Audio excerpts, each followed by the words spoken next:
Hello guys, welcome back to my vlog. So ito na nga yung sinasabi ko sa last video ko. Kaya ako nagpa-plan siya ng mga costume niya. Punta kami doon sa event ng kapatid ko doon sa work nila. May Halloween event kasi doon for kids. So doon sila mag-trick or treat. Yung pamangkin ko yan na naka-costume siya ng Mario. Tapos yung anak ko naka-costume siya ng Anna. At ito na nga, biyahe na nga kami papunta doon sa work ng kapatid ko sa Southwood. Silapit lang naman. Kasi ano lang naman kami, dito lang kami sa Nagdam. Tapos diretso kami dyan. Daan namin dyan sa dito sa may San Lucie.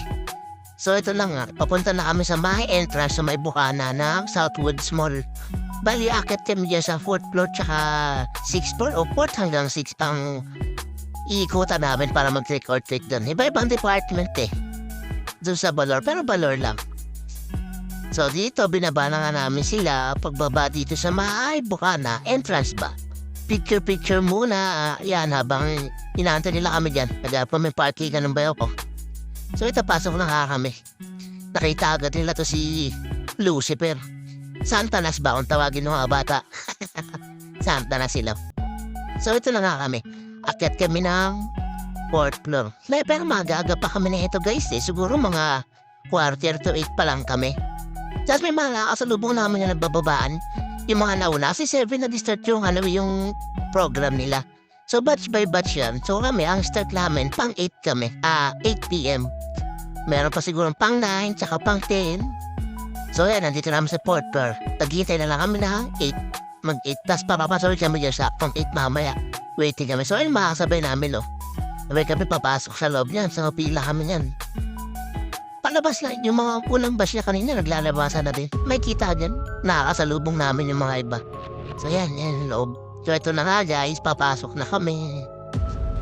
So ano to, first time nung ko mag-trick or treat. Ngayon lang niya ma-experience mag-trick or treat yan. Ang brada pa naman yan, 2 taon pa lang yan ako na yan. Mukhang malaki lang, tignan. Tapos dyan, hindi ko alam kung uso sa. Ang uso nung dito sa atin, caroling Pero dito na nalipat kami sa may sa langgam. May mga trick or treat din ng mga bata. Sana papanood lang na anak ko yan, trick or treat. Hindi pa nila experience. Dito pa niya ma-experience. Na-experience niya dito, pa talaga siya nakakatakot So medyo may nakakatakot yan siya na nakita. Noong una, hindi mo siya natatakot. Tantuwa lang siya sa mga nakita niya. Mga decoration, tas madilim. May mga naka-costume. Pero may nakita siya dyan, ewan ko sino ba yun. Kung ba, may kamukha Kumukha niya siya sa Full Metal Alchemist, si Gluttony ba yun? Kaso labas-labas yung bituka niya So ito, naglalakad na nga kami sa my first station. Ano pala dito guys, Makati station nila madidilim. So parang halos lahat ng video ko dito yung sa hallway naglalakad kami sa kada papunta sa station. Pag galing kami sa station kaya madilim to, hindi magkakita. Kita lang nakikiday lang natin, mga normal na mata. Pero sa amin pwede mo siya videoan, maliwanag, tas kitang-kita naman sa Tagay dito sa station na to, medyo maliwanag yan, din naman. Pero halos lahat, madilim. Pag nag-video ka lang ng, siyempre, bubuksan mo yung flash ng cellphone mo.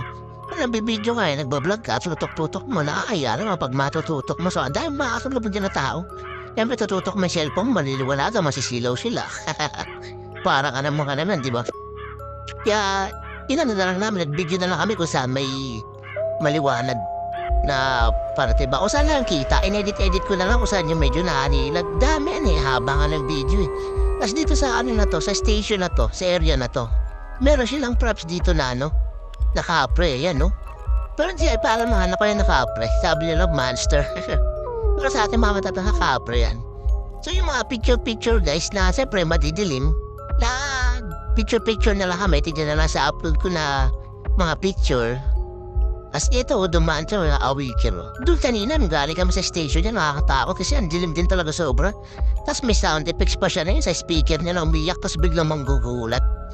Takot din yung anak ko dyan pero lumapit din naman kasi may candy siya. Yeah, tapos nandito nga kami guys sa sa 6th floor na to Tapos namin madikot yan, may similip pa sabi ko, pamukha nag-look. Tapos yan, nandiyan kami sa photo booth. Bago kami umuwi yan, dumamay dito, picture. Yan So yung ko dyan, nakasimangot yan Nairita na sa costume niya yan, pagod na siya Kanina pa kami magikot. Siguro may isang oras din kami mahigit na dikot sa 4th floor, sa 6th floor. So yan Tugturo pa siya ng traffic dyan. Kung ko ba't ang tinuro niya, nakala ko mga wig Ang gusto niya si Joker. Yun, tapos yung isang mukha, si Hook ata yun, o si Frankenstein din na horror, siguro zombie. Ito pala yung candy na trick or treat namin. Madami-dami din. Puro na kasi yung pumpkin nila. Sabi kasi magdala ng bag dito. Nakapunta kasi yung aming bag. Mas marami pa dyan. Pero okay na din yan. Kwentuhan na rin yung mga kids. Yun lang guys. Thank you for watching.